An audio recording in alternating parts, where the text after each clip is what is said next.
Welcome to Urban Tales, and this is the greatest storyteller of them all, Fluffy Monster.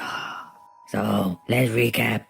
Jake and Rebecca were coming back from a convention, going back home when they got stuck in traffic and they decided to take a different route, which ended up going nowhere, so they had to come back. But while coming back, the car breaks down and Jake goes to find some help. Meanwhile, Rebecca stays in the car, but things got even worse for her as not one but two people claiming they were Jake come to the car and tell her to open the door. She gets terrified and she calls her friend, who she tells to call the police in her own code language. After a few minutes of waiting, Rebecca's phone rings, and when she looks at the phone, she's in for a real shock. The two Jakes back off. As she answers the call, she says hello. There was no answer. She says hello again, and to her surprise, it was the real Jake. Rebecca was relieved to hear his voice. She started to cry. She said, "Where are you?" The real Jake says that he has found a gas station and he will be back soon, and also that her friend Francine called him and told him everything. And he continues by saying there's a bat behind the driver's seat and the help is on its way. He ends the call by just saying, "Stay safe." As Jake hangs up, Rebecca realizes that her life is in danger, as she doesn't know what these two Jakes are capable of. The Jakes become aggressive. She knows that she has to get out of there now, somehow. So she puts her hand behind the driver's seat, grabs the bat, puts her other hand on the door handle, and she takes a deep breath as the two Jakes are knocking aggressively on the windows, and there are even cracks now.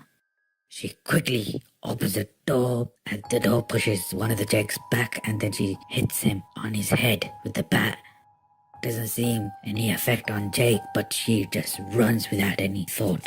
After she's ran a bit of a distance, she looks back and the both Jakes are standing, and then one of the Jakes just snaps off the door and he throws the door at her while she's running away. And luckily for her, the door just slightly scratched her on her leg.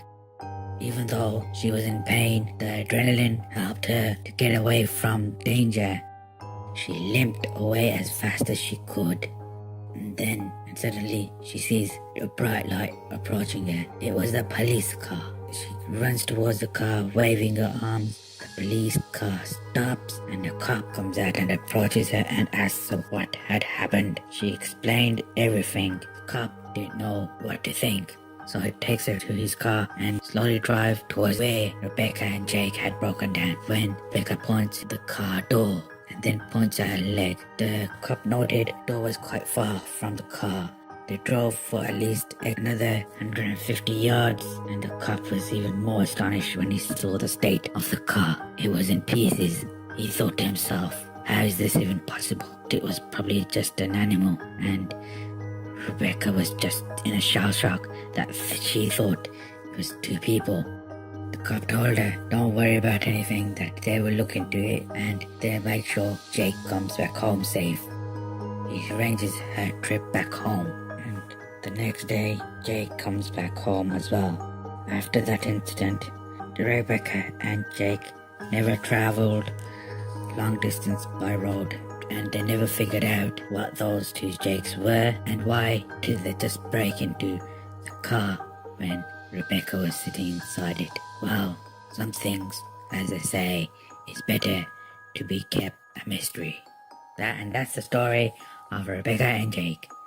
Okay, everyone, I'll talk to you next time. But until then, make sure you never turn a wrong road, because you never know where would that lead to.